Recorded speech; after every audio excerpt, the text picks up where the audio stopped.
Hi everyone, today we're going to dive into the world of video game music, from vast, sweeping orchestral scores to delicate, ambient soundscapes, all the way to the more aggressive, cutting-edge rock and electronic music.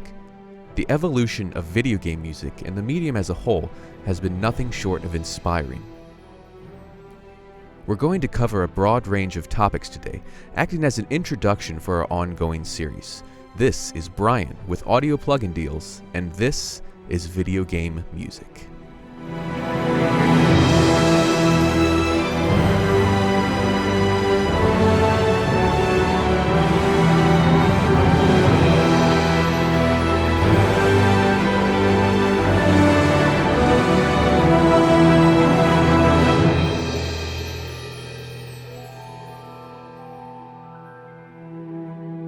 When you really take the time to look at where gaming has come from those old early 8-bit days of Mario catching mushrooms to the more modern photorealistic visuals and epic scale, even for the most simple children's games, it is impossible not to be a bit blown away by how far we've come.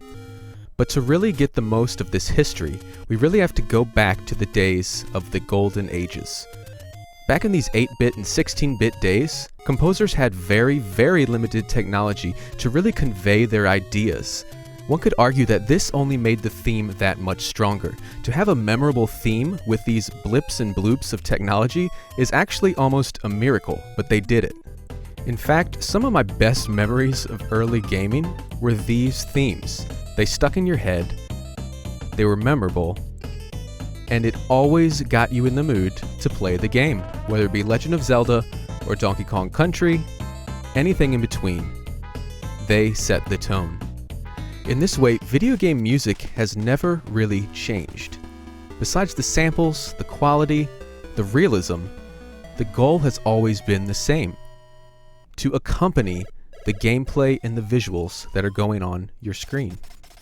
In fact, as the environments, voice acting, sound effects, and graphics all increased substantially over time, they had to go to more extreme measures to make sure the music matched.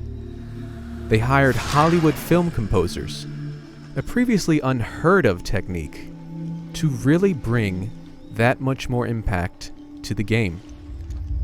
Look at how Metal Gear Solid, the series, from Metal Gear all the way to Metal Gear Solid 3, and the recent Metal Gear Solid 5, The Phantom Pain, has evolved.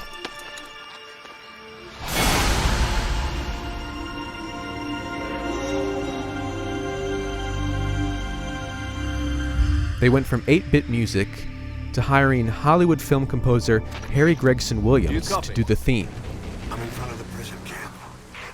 Excellent.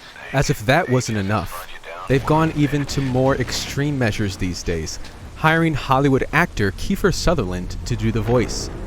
This tells us one thing: video games are huge, and they are only going to get bigger. Kept you waiting, huh? The budget and the audience for these games is bigger than ever. But don't let that despair you, because there is such a wide variety of games available. If you are a composer, there are more opportunities than ever. With thousands of games on the app stores and Steam, independent publishing is at an all-time high, with these uber casual games coming out every day, and they get downloaded millions of times. In fact, free games on the iOS and Android app stores make more money than the paid games due to advertising. In fact, if anyone were to think of the most recent video game sensation that captivated players of all ages, it would undoubtedly be Fortnite. Now, say what you will about the game, whether you love it or hate it, there is no denying this game is a cultural phenomenon, and it is completely free to play. If I could think of the most defining moment in shaping my career and my interest in video game music, it has to be this moment. I'm in 7th grade, I just got my new PS2, and I popped in Metal Gear Solid 2. I had it hooked up to these big stereo speakers. Now, I was a kid that listened to metal music. I liked Korn, the new metal stuff. I liked punk rock. I played guitar. But this game absolutely blew me away. It gave me an interest in this kind of orchestral film music.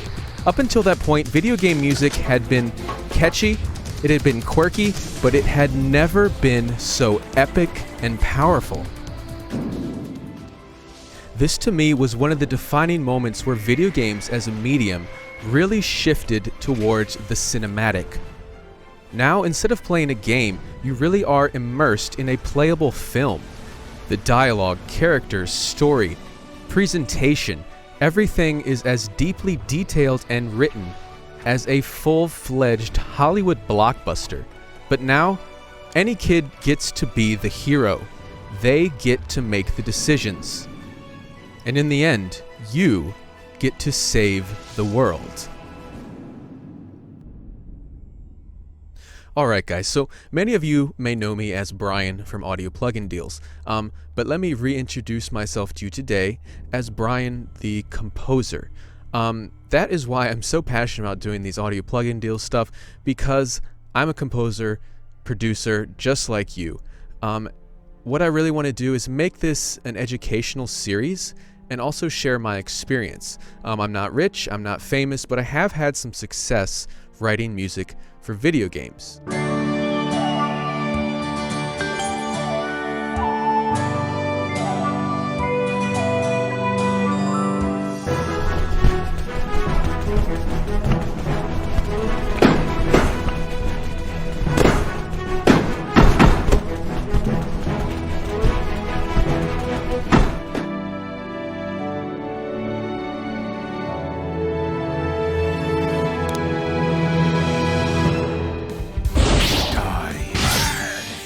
Come on! I'll tell you a little bit about the tools I use, my creative process, how I come up with ideas, how I decide which instruments to use for which game, or maybe which genre to use for each game, and also how I got the gigs that I got. Because that is the end goal. We all want to make money doing this, right? That's what we want to do to make it a career. So I will definitely dive into that. And another important thing is, again, we rely on your feedback. You know, we do these videos for you guys because we love music, we love composing, and we know you guys do too. We want to share that passion with you. So if there's anything you want to see more of, because I'm going to kind of briefly touch on, you know, a few different topics here in this first video. This is just an introduction video, but again, we rely on your feedback, so let us know what exactly you would like to explore in the world of video game music. You know, whether it be background loops, how to make something loop seamlessly. Eventually we can touch on, you know, dynamic music engines as well, which are the more advanced solutions.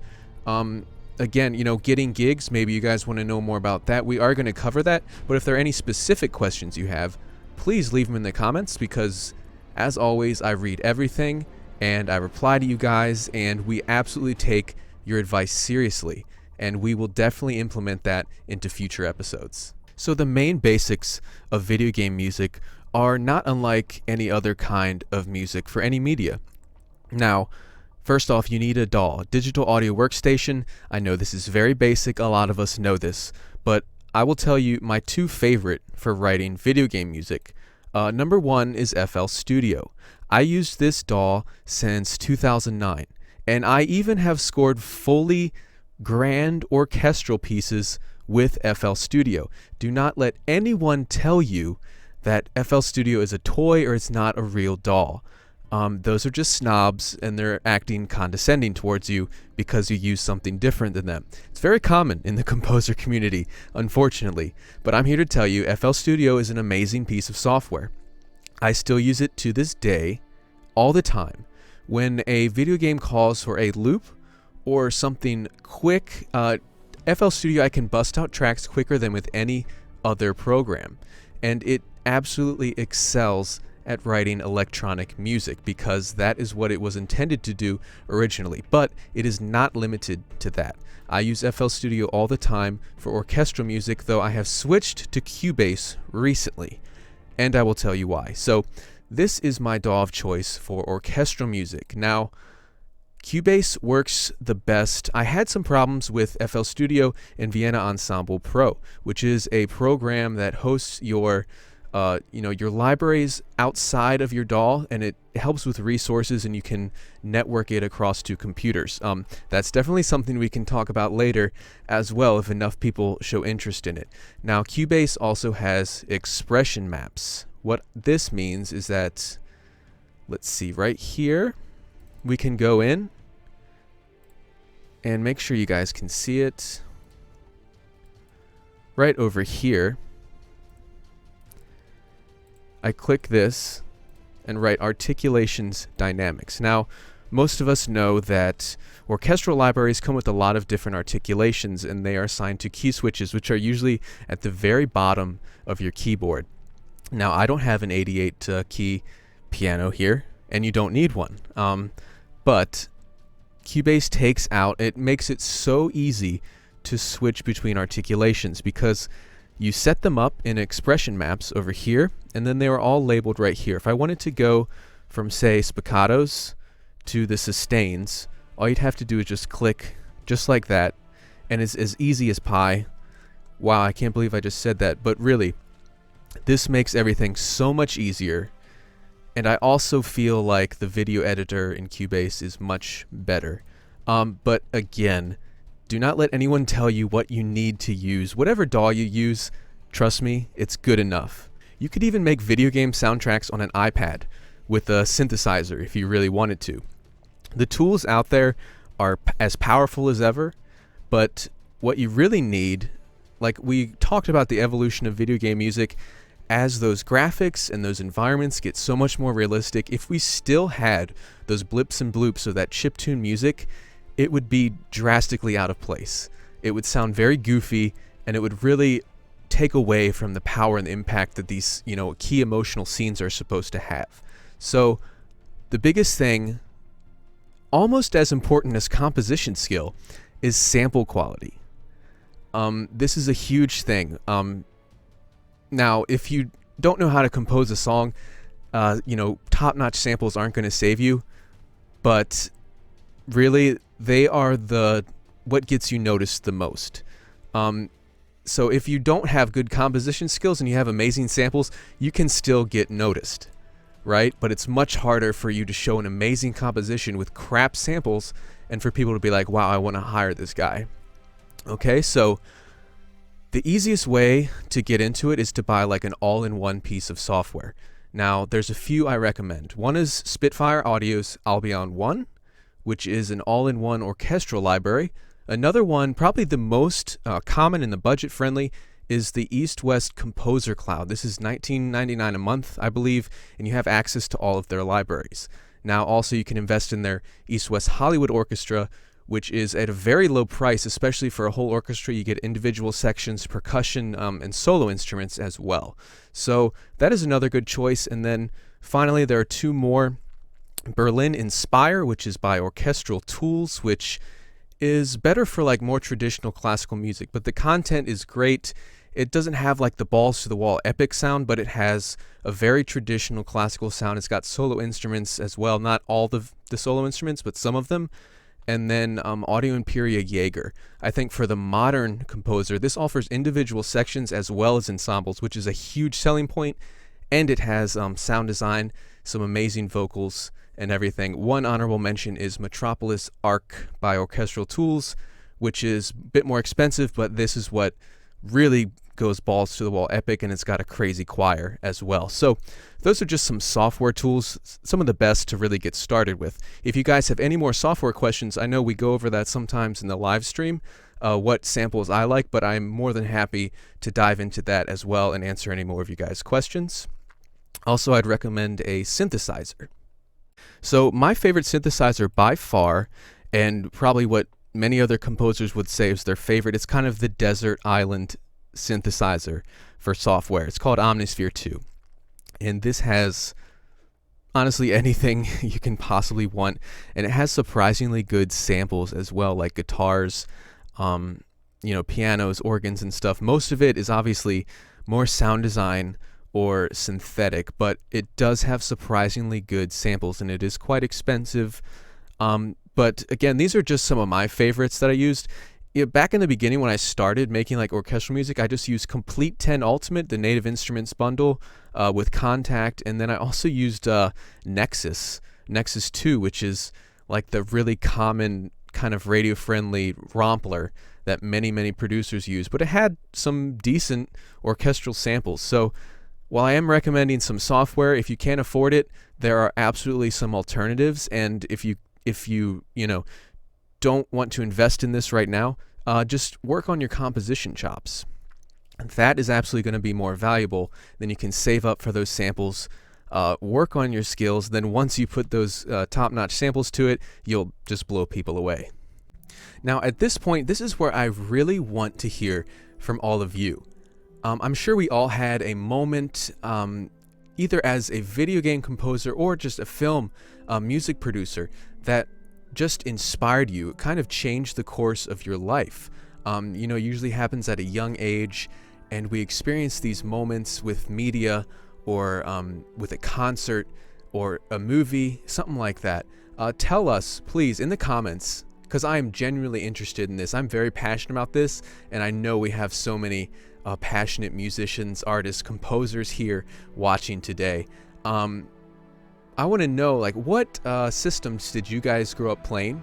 My first system was N64, but before that I played PC games. So I've always been a PC nerd. But also, like, the PS2, I think, was really the introductory to where we had, a full orchestral music, and started to get graphics that were almost photorealistic. So yeah, that is my experience, but I really want to hear from you guys. Was there a defining game, or was there a defining moment in a game, or, it doesn't even have to be a game, maybe a film or something that really inspired you and kind of made you think in your mind, like, this is what I want to do with my life? Because for me, it was Metal Gear Solid 2.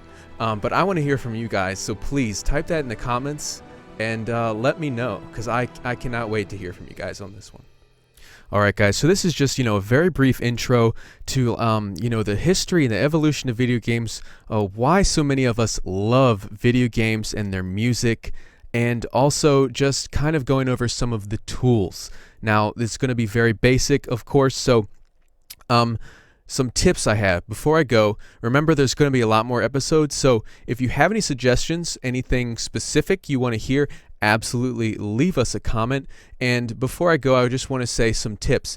If you want to get into video game music, I highly suggest you practice writing music every single day. You don't have to play an instrument. You don't have to read music. You don't have to use a pen and paper to write composition. I don't even read music, to be honest. I used to when I played in band, but I have not in years. And I still get gigs professionally. Now, the biggest thing is I know my tools and I practice. I know my DAW inside and out, or, at least FL Studio. I'm learning Cubase. I take advantage of the tools that I have. The second most important thing would be to play video games. I know that might be obvious, but you have to really immerse yourself into the world of video game music and understand how dynamic music works, how, music for a level or a wide open world, an overworld, is going to be much different from a battle song or something like that. The best thing is to play them and hear how everything interacts together. If you go and buy the score and just listen to music, you'll enjoy the beautiful music, but you won't see how everything comes together, because voice acting, sound effects, these are all major aspects in what make a video game. And then lastly, join in on Facebook groups, Discord chats, put yourself out there. If you do not take any chances, you will never make it. That's just the bottom line. Sometimes it really is just being the right person in the right place at the right time. And you can get gigs that way. I will go into further detail about how I got my gigs, what I do to put myself out there, but for an intro, go and join some Facebook groups. Don't spam your music. Don't do that. No one likes a person that does that. But connect with people. Make real friendships. People want to work with people who they're friends with, right? I've gotten repeat gigs because I just try to be a down-to-earth guy, and I try to be friendly and relatable while still being professional. Don't be overly professional and tell everyone, I'm an award-winning composer, I've done this. Just be like, hey man, I love video games, I write music, I love music, I like your game. If someone's developing a game, just start off like that. Really, you don't have to be formal, just be yourself, honestly. So yeah, please tell us what else you want to hear from this ongoing series. I'm already loving it so far, and I cannot wait to hear from you guys and hear what you want to see more of, because we have a lot more in store for you. So this is a very special presentation, and we're going to continue it. So thanks so much for checking this out, and I cannot wait to see you next time. This has been Brian, Audio Plug and Deals. This is Video Game Music.